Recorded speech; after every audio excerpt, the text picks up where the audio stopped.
Doing well. आज हम एक नया चैप्टर स्टार्ट करने जा रहे हैं, acids and base. Why I am starting this chapter? Because देखो पेपर तो आने ही वाला है पास में, और एक ऐसा चैप्टर है ना जिसे सिर्फ 2 घंटे की रिवीजन की जरूरत होती है। अगर एक बार आपने अच्छे से पढ़ लिया है तो पेपर के टाइम पे यू नीड ओनली 2 आवर्स, और इसमें से 4 मार्क्स का डेफिनेटली क्वेश्चन आता है। चाहे वो हम CSI या नेट की बात करें, चाहे गेट की बात करें, चाहे IIT JAM की बात करें, या किसी भी प्रीवियस ईयर के एग्जाम की बात करें, इसमें से डेफिनेटली आता ही आता है। तो छोटा सा चैप्टर है, अगर उसमें से हमें 4 मार्क्स मिल रहे हैं या 2 मार्क्स मिल रहे हैं इन गेट, तो क्यों नहीं हमें उस चैप्टर को करना चाहिए। और मेरे को बहुत सारे बच्चों ने डिमांड किया था कि ma'am please acid base start कर दीजिए, so I am starting this chapter. So let's get started. देखो क्या करना है, सबसे पहले देखो कोई भी चीज का बेस बहुत जरूरी होता है। छोटी सी ये 3 थ्योरीज है, क्योंकि इससे हमें पता चलेगा कि what are the basic definition of an acid और ऑफ बेस।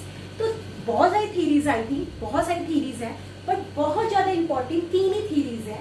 एक है Arrhenius theory. Before going to that, इसमें मैं क्या क्या कराने जा रही हूँ ये एक ब्रीफ देना जरूरी होता है। देखो पहला तो इंट्रोडक्शन पार्ट है जिसमें आज ये होगा, और ये 3 इंपॉर्टेंट क्वेश्चंस हैं जो किसी भी एग्जाम्स में आते हैं और आपसे पूछे जा सकते हैं, ऑक्सो एसिड्स और फोस्फोरस के एसिड्स। तो ये हम सॉल्व करेंगे, ये आज की क्लास में होगा। कल से लेबलिंग एंड डिफरेंशिएटिंग इफेक्ट क्या होता है, कितनी aqueous and non aqueous solutions है।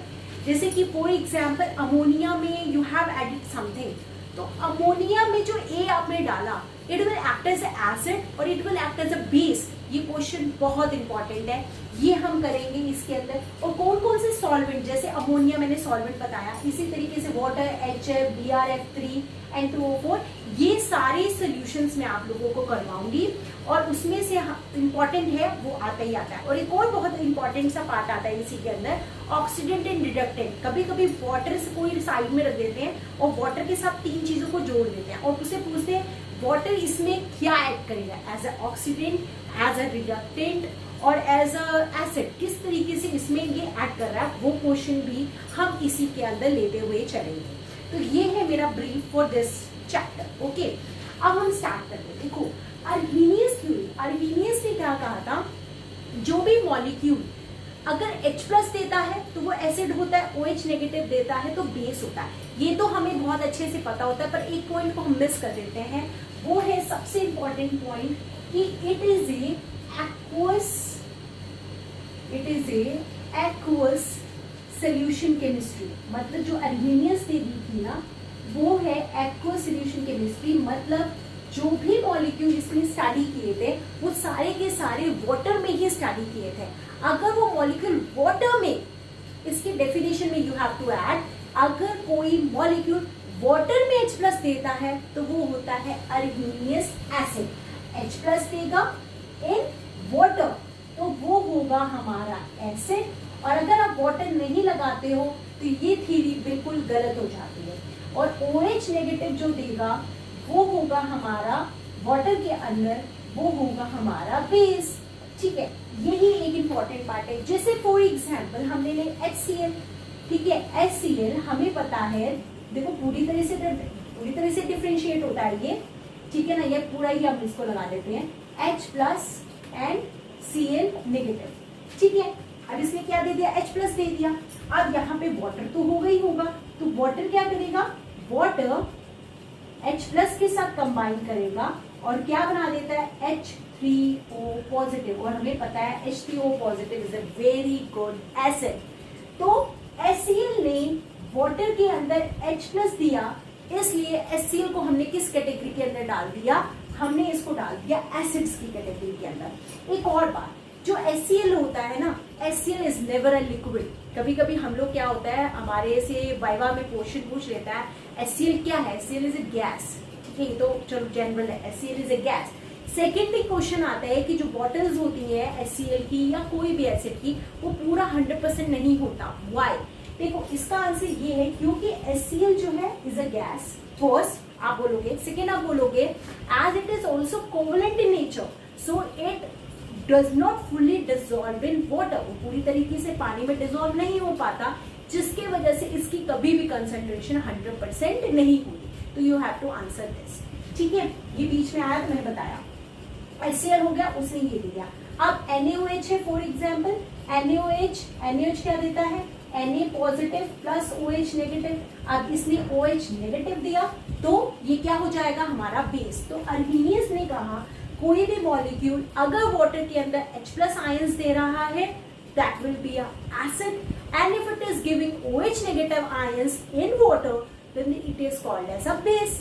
ठीक है, चलो इसके बाद इसी में एक छोटा सा पॉइंट और बहुत इंपॉर्टेंट पॉइंट आता है, what is the application part, क्योंकि औरों में हमें इतना इंपॉर्टेंट नहीं है, सिर्फ इसी में से एक क्वेश्चन आ जाता है। जैसे फॉर एग्जाम्पल आपसे किसी ने पूछा कि कार्बन डाइऑक्साइड क्या है, ठीक है ना, अभी तो चलो HCl था, NaOH था, आपने डिसोशिएट किया, it is a very easy one. अगर आपसे किसी ने पूछा कार्बन डाइऑक्साइड है, ठीक है, फॉर एग्जाम्पल SO2 है, फॉर एग्जाम्पल SO3 है, या N2O5 है, ये क्या है, ये क्या है, तो आपको क्या बताना है। देखो दो चीजें हैं, हमारे को पता है ये हमारी पीरियोडिक टेबल है, ठीक है ना, मैंने बहुत बार बताया है यहाँ पे जनरली नॉन मेटल्स होते हैं, ठीक है, और यहाँ पे जनरली मेटल्स होते हैं, और जो बीच में होते हैं वो हमारे ट्रांजिशन मेटल्स होते हैं, ठीक है, होते तो ये भी मेटल्स है, ये ट्रांजिशन मेटल्स होते हैं। अब देखो इसका क्या है, जो नॉन मेटल्स होते हैं वो नॉर्मली हमारा एसिड की तरह बिहेव करते हैं, they are acidic in nature, non metal oxides are acidic in nature and metallic oxides are basic in nature. मैंने ऐसा क्यों बोला, ये तो चलो मैंने लिख दिया, why I am telling this. देखो एक example, this is carbon dioxide, ये ऐसे कार्बन और सल्फर कहाँ पे आता है, यहाँ पे आता है ना, कार्बन फैमिली, ऑक्सीजन फैमिली, यहाँ आती है बोरोन कार्बन, है ना, बोरोन कार्बन नाइट्रोजन ऑक्सीजन, है ना, तो यहाँ पे है इसकी ऑक्साइड है, मतलब नॉन मेटल ऑक्साइड्स हैं, ये मेनली हमारे कौन से हो गए, नॉन मेटल ऑक्साइड्स। चलो ठीक है, अब इसको मैं वाटर में डिसॉल्व करती हूँ, ठीक है, कार्बन डाइऑक्साइड प्लस वाटर, ठीक है, आपको पता है ये तो बहुत कॉमन सी रिएक्शन है, इससे हमारा क्या बन जाता है, H2CO3। अब हमें पता है H2CO3 ये हमारा क्या है, कार्बोनिक एसिड है। अगर इसी को आप फर्दर डिसोशिएट करोगे तो ये कैसे डिसोशिएट होगा, 2H positive plus CO3 2 negative. इसने क्या किया, 2H आयंस दे दिए, मतलब इट इज एसिडिक, मतलब carbon dioxide is a acid. ये कार्बन डाइऑक्साइड को जब मैंने वाटर में डिसॉल्व किया उसके बीच में कार्बोनिक एसिड बना, जिससे मुझे 2H प्लस आयन आ गए, या मैं डायरेक्टली कह दूं कि कार्बन डाइऑक्साइड से मुझे क्या मिले, 2H प्लस आयंस मिल गए। इसके वजह से जो कार्बन डाइऑक्साइड है इज एसिड। तो ये जो क्वेश्चन आता है कि जो कार्बन डाइऑक्साइड है ये है, ये सब हमारे क्या है, दीज आर एसिड। जैसे फॉर एग्जाम्पल ले लें हम SO2 SO3 का, ठीक है, आप इनमें से किसी को भी वाटर में डिसॉल्व करोगे, you are getting a acid. So non metallic oxides are acidic in nature, ठीक है। अभी जैसे फॉर एग्जाम्पल SO3 ले लेते हैं, SO3 प्लस वाटर क्या बनेगा, देखो H2SO4, H2, और हमें पता है H2SO4 is a very good acid, that is a sulphuric acid, और ये हमें क्या देगा, 2H plus SO4 2 negative, 2H plus दे दिए, तो मतलब SO3 हमारा क्या है, एसिड है। तो जितने भी नॉन मेटालिक ऑक्साइड्स होते हैं हमारे, वो सारे के सारे क्या होते हैं, हमारे एसिड होते हैं, ठीक है। अब जैसे एक और एग्जांपल ले लें N2O5 का, ठीक है, एक और लेते हैं, ये क्योंकि इंपॉर्टेंट है कि क्वेश्चन, ये तो बहुत जनरल आर्क्स होता है, बहुत ही सिंपल सा कि कार्बन डाइऑक्साइड क्या है। जैसे N2O5 है, N2O5 को अगर आप वाटर में डालोगे तो आपको क्या मिलेगा, HNO3, बस इसी को आप बैलेंस कर लिया करो, HNO3। अब यहाँ पे 2 लगा देते हैं, क्योंकि 2 ये है 2 ये है, ठीक है, HNO3 and 3 2 6 and 5 6, ठीक है, और HNO3 से आपको क्या मिलेगा, 2H plus plus nitrate ion. ठीक है, तो ये है हमारा सिंपल सा है, जो नॉन मेटेलिक है वो होते हैं एसिडिक इन नेचर। इसी तरीके से मेटेलिक ऑक्साइड कोई भी ले लो, मेटेलिक ऑक्साइड्स, ठीक है, मेटेलिक ऑक्साइड जैसे हमारे हो गए N2 और Na2O, सोडियम ऑक्साइड या कैल्शियम ऑक्साइड, इनको जब आप वाटर में डिसॉल्व करोगे, यू आर गेटिंग, इसमें क्या मिलेगा, NaOH, एक हाइड्रोक्साइड मिल रहा है NaOH, और इससे हमें मिलेगा कैल्शियम हाइड्रोक्साइड, और इसी को आप फर्दर डिसोशिएट करोगे तो Na plus plus OH negative, और ये हो जाएगा calcium 2 plus plus 2OH negative. तो हमें क्या मिल गए, OH नेगेटिव आयंस मिल गए। मतलब जो मेटेलिक ऑक्साइड्स है उससे तो हमें क्या मिले, OH नेगेटिव आयंस मिले। इसीलिए जितने मेटेलिक ऑक्साइड है जो कि राइट हैंड साइड में होते हैं, S वाले जो ब्लॉक के एलिमेंट्स होते हैं, वो कौन से नेचर के होते हैं, वो बेसिक नेचर के होते हैं। और जो हमारे लेफ्ट हैंड साइड में है, जो नॉन मेटेलिक ऑक्साइड्स हैं, वो हमारे कौन से नेचर के होते हैं, एसिडिक होते हैं, क्योंकि हमें उससे एसिड्स मिलते हैं, उससे हमें H प्लस आयंस मिलता है। होप आपको समझ आना होगा। ठीक है, इतना ही हमें अर्हीनियस में पढ़ना है। नेक्स्ट हम करते हैं ब्रॉन्स्टेड लॉरी जी ने क्या कहा, इसको इसी तरीके से नोट्स बनाओ, इसी तरीके से शॉर्ट फॉर्म में रिवाइज करो, एक बार रिवीजन की जरूरत है बस। ब्रॉन्स्टेड लॉरी ने कहा कि कोई भी स्पीशीज, इसमें सबसे पहला पॉइंट जैसे कि इसका नेगेटिव पॉइंट क्या रहा, लिमिटेशन क्या रहे, कोई भी चीज को हमें वाटर में डिसॉल्व करना जरूरी है। अगर आपने HCl गैस की बात की, नॉट डिसॉल्व इन वाटर, तो HCl is not acid at all. जब आप उसको वाटर में डिसॉल्व करोगे इनके according, then it will be acid. तो that is a big limitation. तब आई ब्रॉन्स्टेड लॉरी, इन्होंने कहा कोई भी स्टेट की जरूरत नहीं है, कोई भी स्टेट की जरूरत नहीं है। आप चाहे लिक्विड ले लो, चाहे सॉलिड ले लो, चाहे गैस ले लो, कोई स्पीशीज अगर H प्लस दे रही है, मतलब डोनेट H प्लस आयंस, तो वो क्या हो जाएगी, एसिड हो जाएगी। और अगर कोई भी स्पीशीज H प्लस को एक्सेप्ट कर रही है, एक्सेप्ट H प्लस, तो वो हमारा हो जाएगा बेस। एक एग्जाम्पल लेते हैं, जैसे H3O positive plus NO2 negative. अब देखो H3O पॉजिटिव है, इसमें पॉजिटिव चार्ज है, देखो कोई भी स्पीशीज है जिसके ऊपर चार्ज है वो न्यूट्रलाइज होना चाहता है, तो ये अगर एक H प्लस दे देगा तो इसका प्लस चार्ज न्यूट्रलाइज हो जाएगा।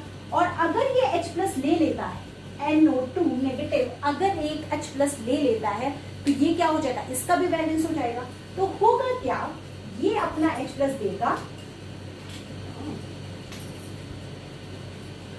H3O पॉजिटिव क्या करेगा, ये अपना H प्लस देगा और ये इसको एक्सेप्ट कर लेगा। तो क्या बनेगा, इसने एक्सेप्ट किया H और न्यूट्रलाइज हो गया चार्ज HNO2 प्लस इसने तो दे दिया, ये बन गया वाटर। ठीक है, अब देखना, ध्यान से देखना इस चीज को। जो H3O पॉजिटिव था, इन्होंने H प्लस दिया, तो इनके अकॉर्डिंग, ब्रॉन्स्टेड जी के according, it will be a acid, और इन्होंने एक्सेप्ट किया, it will be a base. और अगर आप इधर से देखोगे, ये क्या करेगा, H प्लस देगा, ये H प्लस एक्सेप्ट करेगा, ये देगा, तो it is a acid and it is a base. बहुत ध्यान से सुनना, क्योंकि ब्रॉन्स्टेड लॉरी से ही कॉन्जुगेट एसिड, कॉन्जुगेट बेस का कंसेप्ट आया था। ठीक है, देखो H3O पॉजिटिव ने H प्लस दिया, इन्होंने एक्सेप्ट किया, HNO2 बन गया, वाटर बन गया।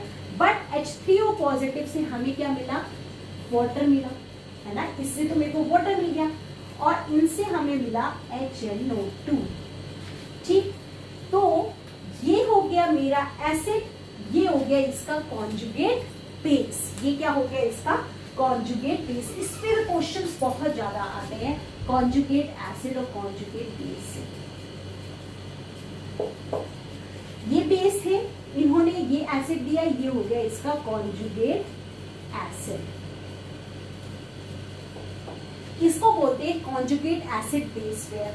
अब नेक्स्ट क्वेश्चन क्या आता है, जैसे क्वेश्चन आ जाता है H3O पॉजिटिव, आपको कोई क्वेश्चन में दे देगा, आपसे उससे पूछेगा इसका कॉन्जुगेट बेस कौन सा है।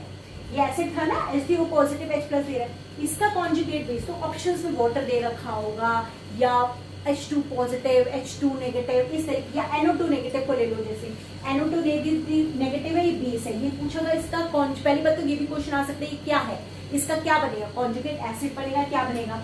सेकेंड क्वेश्चन HNO2 दे रखा होगा, HNO3 दे रखा होगा, वाटर दे रखा होगा, तो आपको HNO2 पे लगाना है, ठीक है। तो ये होता है कि इससे जिसने H प्लस दिया वो हो गया एसिड, जिसने H प्लस एक्सेप्ट किया वो हो गया बेस, इन्होंने ये दिया तो ये हो गए इनका एसिड बेस पेयर, ये हो गए इनका acid base pair. Second question आता है, मैं अगर क्वेश्चन पूछूं कि चलो ये भी एसिड है ये भी एसिड है, अब आप मुझे ये बताओ H3O पॉजिटिव और HNO2 में से, H3O पॉजिटिव और HNO2 में से कौन सा एसिड स्ट्रॉन्ग एसिड है। देखो जिसके ऊपर भी चार्ज है, अब इस पे तो ये तो न्यूट्रल है, ये क्यों देना चाहेगा H plus as compare to इनकी, ठीक है, ये बहुत फास्ट देना चाहेंगे बिकॉज इसके ऊपर चार्ज है, जो भी चार्ज स्पीसीज होती है वो हमेशा स्ट्रॉन्गर होती है देन द न्यूट्रल वन, तो आपका आंसर हो जाएगा ये। अब जैसे इसमें से बोला गया NO2 नेगेटिव और अगर बोलेंगे वाटर, इन तो हाँ बेस हमारा कौन सा था, हाँ वाटर, तो इनमें से कौन सा है, ये आप आंसर हो जाएगा कि ठीक है कि ये ज्यादा अच्छा बेस है as compare to the because उसके ऊपर चार्ज है, तो इस तरीके का क्वेश्चन आता है इसमें से, ठीक है। और इसमें से सॉरी इसमें से और इसका क्वेश्चन नहीं आता है। अब नेक्स्ट बोलते हैं हम लोग लुईस एसिड एंड बेस पे, जो कि वेरी इंपॉर्टेंट है, उसको जानना बहुत ज्यादा इंपॉर्टेंट है। लुईस एसिड एंड बेस, देखो जो लुईस एसिड एंड बेस है, लुईस ने क्या कहा, जो लोन पेयर डोनेट करेगा दैट इज अ बेस, जो लोन पेयर एक्सेप्ट करेगा, क्योंकि ये तो हम और इतना ज्यादा ये यूज होता है, इसको हम यहाँ पे ले लेते हैं, इनको हम यहाँ पे ले लेते हैं। इसका पहला पॉइंट लिखेंगे, जो इलेक्ट्रॉन पेयर एक्सेप्ट करेगा, जो इलेक्ट्रॉन पेयर एक्सेप्ट करेगा वो हो जाएगा एसिड, लुईस एसिड, और जो इलेक्ट्रॉन पेयर डोनेट करेंगे वो हो जाएंगे हमारे लुईस बेस। लुईस लगाना जरूरी क्योंकि ये इनके अकॉर्डिंग है, ठीक है। अब जैसे फॉर एग्जाम्पल मैंने बहुत बार आपको पढ़ाया है BF3 एंड अमोनिया, ठीक है, हमें पता है BF3 जो होता है वो क्या होता है, ट्राइगोनल प्लेनर, इनके पास एक p ऑर्बिटल एम्प्टी होती है, और अमोनिया के पास होते हैं लोन पेयर ऑफ इलेक्ट्रॉन्स, तो ये क्या करता है, ये अपने लोन पेयर इनके एम्प्टी ऑर्बिटल में डोनेट कर सकता है, तो it is a Lewis acid and it is a Lewis base, ठीक है। तो ये बना देते हैं एक अडक्ट, इसको क्या बोल देते हैं, अडक्ट BF3, जिनको इन्होंने अपने lone pair of electrons donate किए, तो इनको हम बोल देते हैं BF3 एंड अमोनिया अडक्ट, इसको बोलते हैं अडक्ट। कल मैं इसी से रिलेटेड आपको एक बहुत खूबसूरत सा एग्जाम्पल और क्वेश्चन लगाऊंगी, ठीक है। ये हो गया अडक्ट। एक और क्वेश्चन आता है कि एज कंपेयर टू, अगर जैसे ये ऐसे हैं, ये अडक्ट है, ठीक है, क्योंकि स्टेबल हो रहा है, क्योंकि इसके एम्प्टी ऑर्बिटल को ये इलेक्ट्रॉन्स दे रहा है, तो ये अब इसके लोन पे यहाँ पे कितने थे 2 4 6, अब इसकी ऑर्बिटल भी पूरी होगी, 2 इलेक्ट्रॉन लेके 8 हो गए, पर फिर भी एक जेन्युइन रीजन क्या है अडक्ट की फॉर्मेशन का, ये बहुत इंपॉर्टेंट क्वेश्चन आता है इसमें। जैसे फॉर एग्जाम्पल एक है डाइइथाइल ईथर, एक है डाइइथाइल ईथर, यहाँ पे लगा दो C2H5, डाइइथाइल ईथर, और एक है हमारा BF3। आपने बहुत देखा होगा कि BF3 का अडक्ट ना डाइइथाइल ईथर के साथ बहुत बनता है, बहुत बनता है, ठीक है, क्योंकि आपने ये पढ़ा होगा BF3.OET2, ये हमारे ऑर्गेनिक केमिस्ट्री के महाराज हैं ये हमारे ऑर्गेनिक केमिस्ट्री। तो ऐसा क्यों होता है, देखो क्या होता है, इसका जो बॉइलिंग पॉइंट होता है वो -99.9 डिग्री सेंटीग्रेड होता है, ठीक है। लिक्विड है जिसका बॉइलिंग पॉइंट इतना ज्यादा बिलो है, उसको हैंडल करना कितना मुश्किल होगा, पर जब ये इसके साथ अटैक, क्योंकि यहाँ पे है एम्प्टी p ऑर्बिटल, ये अपने लोन पेयर ऑफ इलेक्ट्रॉन इसको डोनेट कर देगा, और ये क्या बना सकता है, एडक्ट बना देगा BF3.OET2, जो इसको ऐसे देख के भी दिखा सकते हो। तो 85 to 126 डिग्री सेंटीग्रेड। क्या होता है जब BF3 अलोन होता है तो उसका जो बॉइलिंग पॉइंट होता है वो 99 डिग्री सेंटीग्रेड होता है, जो कि हैंडल करना बहुत टफ होता है। पर जब ये डाइथाइल ईथर के साथ डक्ट बनाता है तो उसका जो टेम्परेचर होता है वो 125 बन जाता है। तो हायर टेम्परेचर को हैंडल करना ज़्यादा ईजी होता है as compare to below temperature, तो इसलिए ये एडप्ट की फॉर्मेशन करता है। ठीक है, तो ये तो हो गए हमारी ये तीन चीज़ें, अर्हेनियस, ब्रॉन्स्टेड एंड लुईस। अब मैंने कहा था कि मैं ये तीनों क्वेश्चंस कराऊंगी क्योंकि ये ऐसे ही क्वेश्चंस पूछ लिए जाते हैं इन वेरियस एग्जाम्स। ठीक है, तो अब हम लोग ये वाले क्वेश्चंस लेंगे, ये वाले क्वेश्चंस कैसे सॉल्व करेंगे।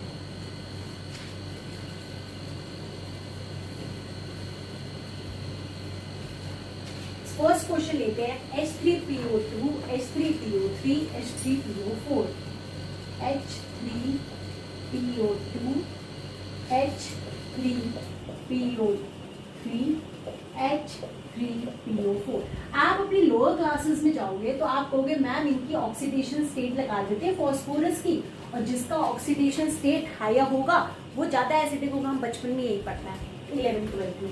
चलो करके देखते हैं। ठीक है, कैसे निकालते हैं। ये हो जाएगा 3 हाइड्रोजन का plus x minus 4 is equal to, ये हमारा कितना आएगा इसका 4 में से 3 गए 1 और वहां चला इज इक्वल टू 0, तो x इज इक्वल टू क्या आ जाएगा हमारा +1। ठीक है, यहाँ पे निकालते हैं।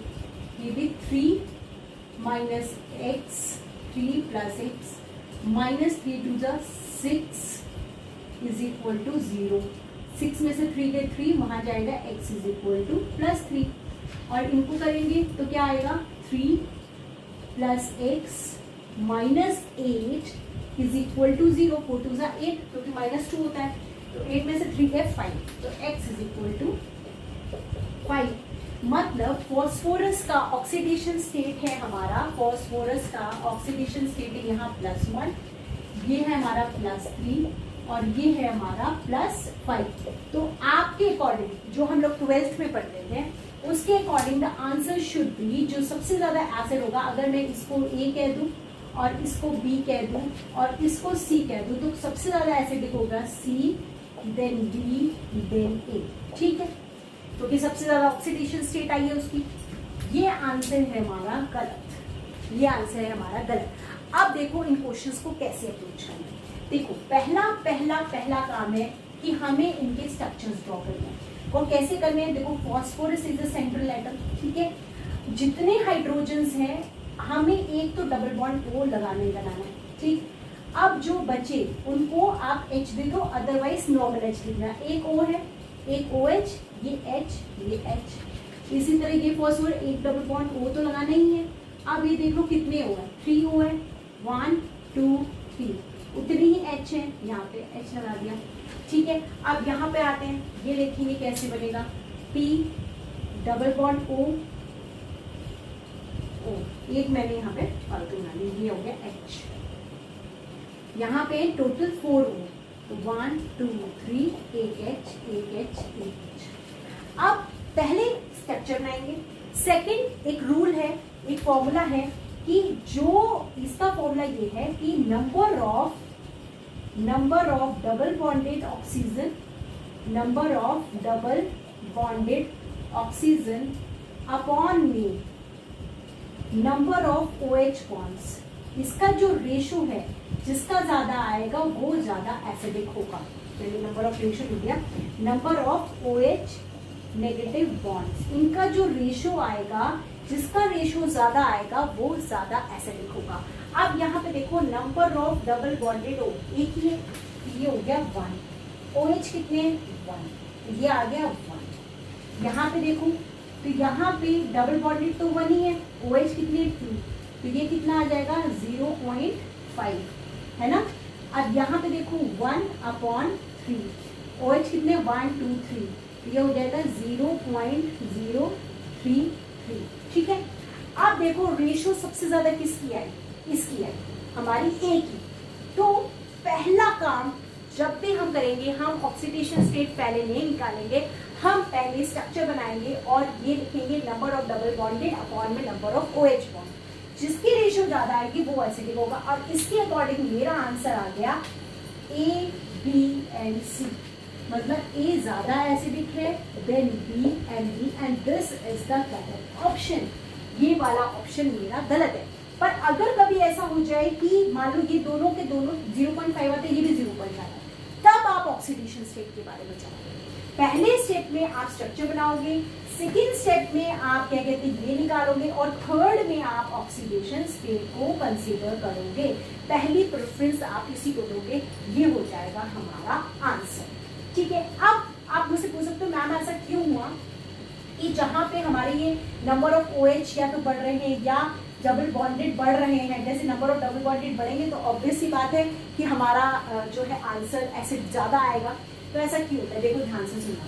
देखो ऑक्सीजन मैंने हमेशा, अगर आप लोगों ने मेरी ऑर्गेनिक क्लास ली होगी तो मैंने बताया जो कार्बोनिल होता है उसमें ऑक्सीजन इलेक्ट्रोनेगेटिव होता है, वो अपनी तरफ खींचता है, तो इस पे आ जाता है डेल्टा स्मॉल नेगेटिव और इस पे आ जाता है डेल्टा पॉजिटिव।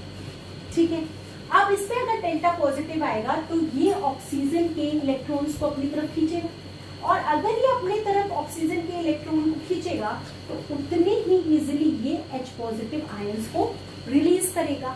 ठीक है, मतलब जितना जितना ज्यादा इस पे डेल्टा होगा उतना ही इलेक्ट्रॉन को खींचेगा, उतना H प्लस रिलीज करेगा। अब यहाँ पे एक ही डबल बॉन्ड हो है, एक ही सिंगल OH है, तो एक मतलब 100% पूरी तरीके से अट्रैक्शन है। मैं तो इस तरीके से करती हूँ। अब यहाँ देखो, यहाँ पे है 2 OH और सिंगल O, मतलब ये तो डेल्टा नेगेटिव, ये डेल्टा पॉजिटिव, पर यहाँ पे तो इसे एक ही OH के इलेक्ट्रॉन्स को होल्ड करना था, यहाँ पे 2 हो गए, मतलब 50% इसको और 50% इसको, तो मतलब H प्लस रिलीज करेगा पर उतने इजीली नहीं करेगा। अब यहाँ पे क्या हो गया, ये भी डेल्टा नेगेटिव, ये डेल्टा पॉजिटिव, पर यहाँ पे 3 में बढ़ गया। मान लो ये 33%, ये 33%, ये 33%, है ना, तीनों में डिवाइड हो गया। तो obviously this will be more acidic, क्योंकि इसमें 100% जोर एक ही ऑक्सीजन पे लग रहा है, वो H पॉजिटिव को जल्दी से रिलीज कर देगा। यहाँ पे 2 पे ताकत लगानी पड़ रही है, यहाँ पे 3 में ताकत लगानी पड़ रही है, तो कौन ज्यादा एसिडिक होगा, ये ज्यादा एसिडिक होगा, है ना। तो ये इसका रीजन है कि वाई ऐसा हम ये वाली चीज क्यों लेते हैं। अभी और क्वेश्चंस करेंगे तो और अच्छे से क्लियर होगा। ठीक है, अब नेक्स्ट क्वेश्चन करते हैं। HClO4 HClO2, इसको भी पहला हम यही करेंगे, पहले स्ट्रक्चर ड्रॉ करेंगे, रेशियो निकालेंगे, जिसकी रेशियो ज्यादा आएगी उसको हम ज्यादा एसिडिक बोल देंगे। फॉर एग्जाम्पल ये लेते हैं HClO4 HCl, आपको बस एक स्ट्रक्चर अच्छे से आना चाहिए और 1-2 बार प्रैक्टिस करोगे अच्छे से याद हो जाएगा।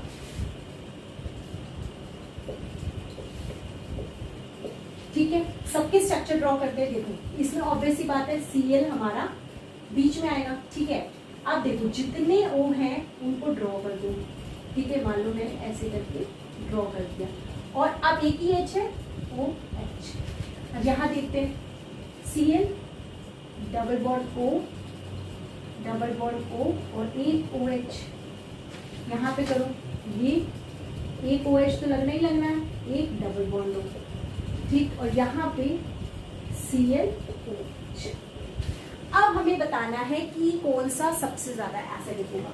देखो मैंने क्या बताया, double bonded upon single bonded, मतलब डबल बॉन्डेड रेशियो निकालेंगे हम।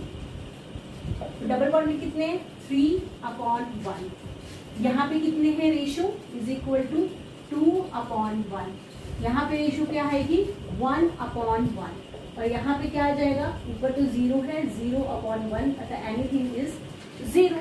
ठीक है, तो यहाँ पे आंसर आया 3, ये 2, ये 1 और 0, जिसमें रेशियो ज्यादा वो ज्यादा एसिडिक, तो मतलब this will be the answer. अब अगर रीजन को देखोगे, देखो अब यहाँ पे ऑब्वियसली ये भी खींच रहा है, ये भी खींच रहा है, ये भी खींच रहा है। अब इस पे कितने डेल आएंगे, इसके ऊपर टोटल डेल आएंगे 3, इस पे 3 डेल पॉजिटिव, 3 डेल पॉजिटिव, ये भी डेल नेगेटिव, ये भी डेल नेगेटिव, ये भी डेल नेगेटिव, तो 3 डेल पॉजिटिव आएंगे। ऑक्सीडेशन स्टेट नहीं लिख रही हूँ, चार्ज लिख रही हूँ कि इस ऑक्सीजन को खींचने की वजह से इस पे चार्ज कितना है, इस पे कितना आएगा 2 डेल नेगेटिव, इस पे कितना आएगा 2 डेल 1 डेल नेगेटिव, और इस पे तो कुछ ऐसा है ही नहीं, तभी इसके बाद आ गया 0। अब जितना ज्यादा चार्ज उतने अच्छे से, और एक ही OH है, तीनों बस कस के मिल गए अब एक ही को खींचने के लिए। यहाँ पे 2 है, यहाँ पे 1 है, मतलब 2 ऑक्सीजन, यहाँ 3 ऑक्सीजन खींच रहे हैं, यहाँ पे 2 ऑक्सीजन खींच रहे हैं, एक OH को, इसमें एक ही खींच रहा है। ऑब्वियस सी बात है, ये ज्यादा एसिडिक होगा, ज्यादा खींचेगा, ये ज्यादा इधर अपने इलेक्ट्रॉन्स को करेगा और ये H पॉजिटिव रिलीज करेगा। ठीक है, तो इस तरीके से आपको क्वेश्चन को सॉल्व करना है, ना कि ऑक्सीडेशन स्टेट। अब नेक्स्ट क्वेश्चन में देखिएगा ये सेम आएगा, तो हम ऑक्सीडेशन स्टेट कैसे अप्लाई करते हैं। ठीक है,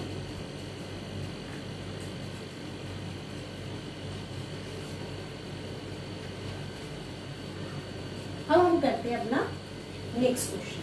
जैसे HNO3 H2SO4 बहुत इंपॉर्टेंट क्वेश्चन है, बहुत इंपॉर्टेंट है, very important. HNO3 H2SO4 and H3PO4 हमें नहीं पता होता कौन ज्यादा एसिडिक है। पहला, ड्रॉ द स्ट्रक्चर। ठीक है, N is the central atom. ठीक है, मैंने बोला O है तो एक OH लगा देना, यहाँ मैंने लगा दिया एक OH, और हमें पता है एक है O कर दिया। अब नाइट्रोजन कितने बॉन्ड्स बनाता है? 3 बॉन्ड्स बनाता है, एक इधर बन गए, 2 इधर बन गए। अभी लोन पे इलेक्ट्रॉन है और एक ऑक्सीजन है, ये बना देगा एक कोऑर्डिनेट बॉन्ड, ये बन गया HNO3। H2SO4 बनाओ, S। ठीक है, अब ऑब्वियस सी बात है, ये हो गया OH, ये हो गया OH, और जो बचे उसको आपने डबल बॉन्ड कर दिया, ये मैंने बन गया H2SO4। H3PO4 अभी हमने बनाया था, P बनाएंगे, डबल बॉन्ड O एक तो बनाना ही बनाना है, और सबके साथ OH OH एंड OH। अब हमने क्या करना है, सबसे पहला रेशो निकालेंगे, double bond upon single bond. इसको नहीं लेंगे क्योंकि कोऑर्डिनेट बॉन्ड है, तो 1/1। ठीक है, तो ये तो 1 आ गया इसका आंसर। यहाँ पे 2/2, 2/2 क्या आ गया 1। यहाँ पे देखो क्या आया 1/3 इज इक्वल टू 0.33। ठीक है, तो 1 1 0.33, तो ये तो सबसे वीक हो जाएंगे। अब मैंने कहा था ना, जब ये रेशो सेम आएगी तब हम क्या करेंगे, तब हम ऑक्सीडेशन स्टेट निकालेंगे। अब यहाँ पे ऑक्सीडेशन स्टेट निकालते, कैसे निकालेंगे, ऑक्सीजन ये HNO3 यहाँ पे निकालते। ठीक है, HNO3 जब यहाँ पे कर लो, X H की वजह से 1 माइनस, क्योंकि एक ऑक्सीजन पे -2 होता है, 3 पे -6 is equal to 0। X is equal to 6 में से 1 गए 5, तो -5 वहां गया तो +5, तो मतलब X के ऊपर आ गया +5। यहाँ पे निकालो, इसको ले लो X +2 हाइड्रोजन, क्योंकि एक हाइड्रोजन में +1 होता है, तो 2 हाइड्रोजन +2, -8 इज इक्वल टू 0, 4 2 = 8, तो X 8 में से तो -6 is equal to 0, X is equal to 6। मतलब इन दोनों में ऑक्सीडेशन स्टेट आई ज्यादा H2SO4 की, तो आंसर क्या हो जाएगा हमारा, सबसे ज्यादा एसिडिक हो जाएगा H2SO4, H2SO4, फिर HNO3, फिर H3PO4, तो ये हो जाएगा हमारा आंसर। ठीक है, सो क्लास, होप आप लोगों को ये क्लास समझ आई होगी।